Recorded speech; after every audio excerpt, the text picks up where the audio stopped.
Fala pessoal, tudo bom? Hoje a gente vai comentar a respeito de um tweet da Gleisi Hoffmann, né? Vocês conseguem ver aqui, que ela falou o seguinte, né, a respeito da Petrobras, uma empresa listada. Ela falou o seguinte: passada a eleição, volta a sangria a Petrobras. Estão preparando a distribuição de 50 bilhões em dividendos.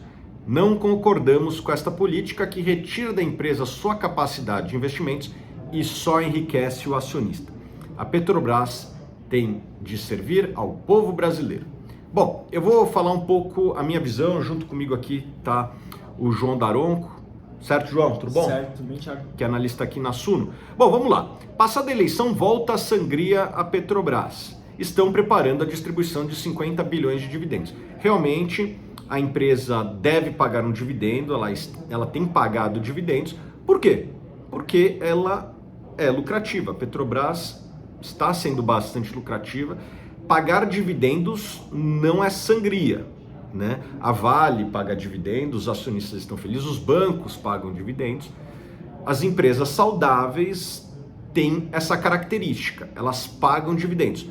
O último período que a Petrobras não pagou dividendo foi justamente quando ela não estava saudável, né? Ela ficou, se não me engano, de 2015 a 2017 sem pagar R$1 de dividendos aos acionistas, inclusive o governo, que a gente já vai falar a seguir. Então, na verdade, o dividendo, ele é uma consequência de uma empresa saudável. O dividendo, ele não sangra a empresa, ele é consequência, ele é o fruto da saúde financeira de uma empresa.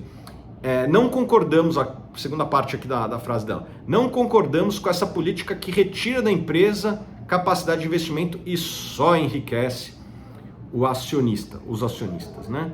Quem é o maior acionista da Petrobras? Governo. Você, através do governo federal. Eu acho que uma empresa saudável, ela enriquece seu acionista, realmente concordo com ela, mas discordo num ponto importante aqui, que o acionista enriquecido somos todos nós, sociedade. Ela fala aqui um ponto interessante: não concordamos com essa política que retira da empresa sua capacidade de investimentos. O conselho da empresa, quando sobra lucro, né, fazia tempo que não sobrava lucro na Petrobras, mas ultimamente tem sobrado, ele tem a opção de fazer investimentos ou distribuir para os seus acionistas, ou reduzir a dívida, né? Aliás, a Petrobras tinha a maior dívida do mundo e a dívida foi reduzida porque foi uma empresa bem gerida nos últimos anos. Bom, depois destrava aqui. Qual que é o problema com essa frase? Eu questiono a capacidade histórica da Petrobras de fazer investimentos. Boa parte dos investimentos da Petrobras não respeitavam uma lógica, vamos dizer assim, financeira. Eu invisto hoje para ter um retorno no futuro. Boa parte dos investimentos da Petrobras respeitaram, no passado longínquo, uma lógica de poder, uma lógica que, enfim, todos aqui viram o que aconteceu, né?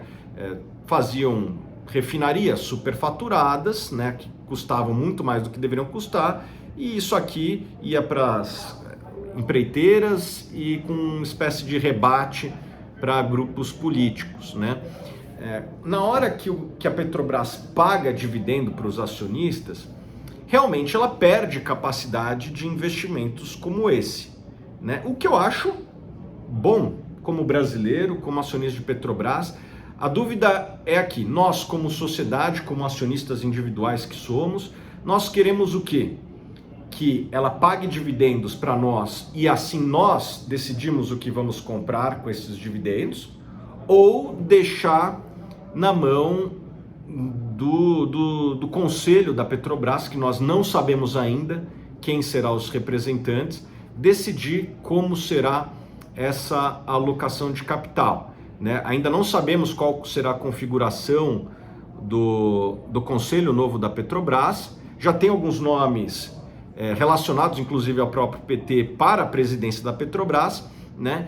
E assim, a gente já viveu como sociedade esse experimento de você politizar a Petrobras e deixar o conselho da empresa a fazer investimentos relevantes. Não foi, na minha opinião, e acho que na de vários aqui, um experimento vitorioso, né? Abreu e Lima, Passadina, foi um monte de alocação de capital ineficiente. Na minha opinião, teria sido melhor do que fazer esse investimento, distribuir para os acionistas e cada um fazer aquilo que acha melhor, né? Inclusive, nesse ano, a Petrobras pagou dividendos enormes, relevantes, foi para o governo e o principal destino dos lucros e dividendos pagos aqui da Petrobras para o governo federal foi auxílio aos mais carentes, né? A Renda Brasil, Auxílio Brasil, né? Como é que chama? Auxílio Brasil. Auxílio Brasil foi de 400 para 600 reais. Se você for ver o custo que isso teve a mais para o governo, foi mais ou menos o dividendo das estatais. Eu acho que para isso que serve um governo, né?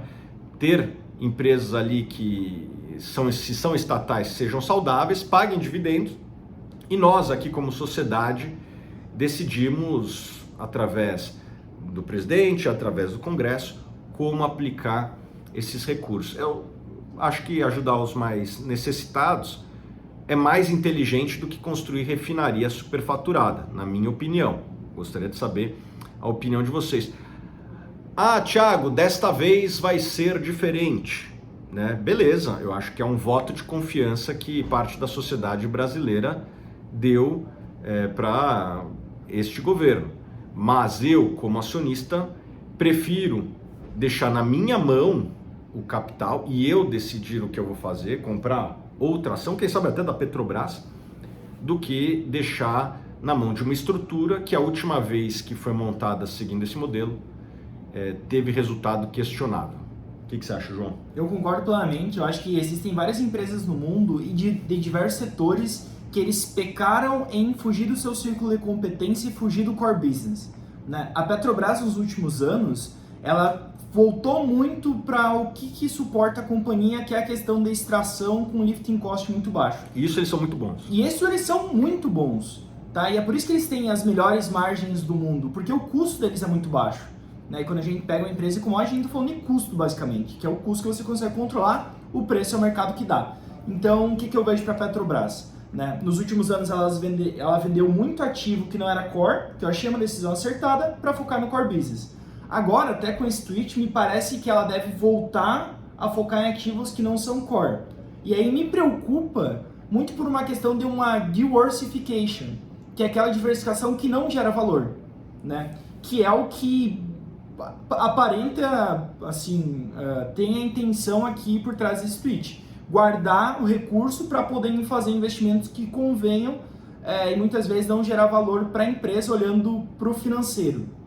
Sobre a questão de sangria, eu também discordo plenamente. Quando a gente fala de 50 bi, a gente está falando basicamente o lucro do trimestre. Do trimestre, não é que está vendendo ativo, é coisa que a Petrobras até já fez no passado, não é que ela está se endividando enormemente para pagar esse dividendo.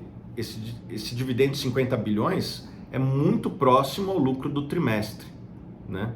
Então isso não compromete a empresa de maneira permanente. É a geração de caixa do trimestre, basicamente, que está sendo devolvida para os acionistas, coisa que inclusive já vinha sendo feita, e acho que por isso que as ações da Petrobras são, das grandes empresas, pelo menos das que eu acompanho, as que mais se valorizam no mundo esse ano, né? As ações da Petrobras valorizaram 60% em reais, em dólar deve ser a mesma coisa, talvez até mais.